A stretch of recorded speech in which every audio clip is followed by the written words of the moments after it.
শুধু আজকের জন্য ২রা আগস্ট সততা পালন করা।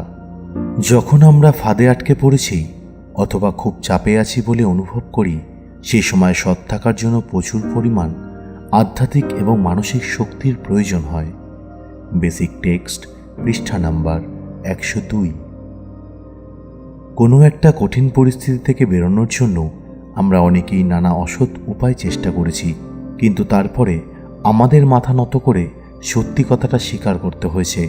আমরা কেউ কেউ সবসময় সোজা কথাটাকে ঘুরিয়ে পেঁচিয়ে বলে সত্যিটাকে আড়াল করি, অথচ আমরা সাফ সাফ সত্যি কথাটা খুব সহজেই বলতে পারতাম।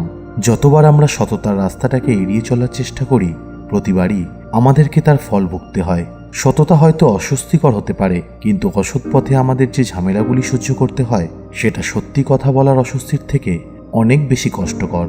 সততা হলো রিকভারির একটি প্রধান নীতি। রিকভারির শুরুতেই আমরা এই নীতিকে পালন করি।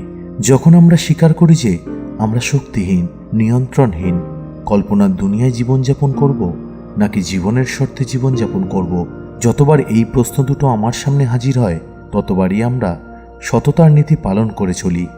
নেশা করার সময় আমরা লুকোনো এবং ঠকানোর অভ্যাস করে এসেছি, অতএব সৎ হতে শেখাটা সবসময় খুব একটা সহজ হয় না।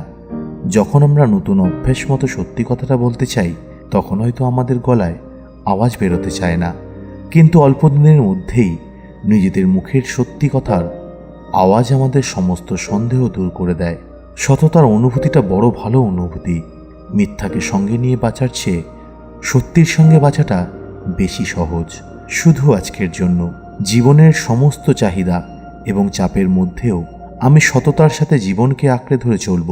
যা অস্বস্তিই হোক না কেন, আমি সততার চর্চা করে যাব।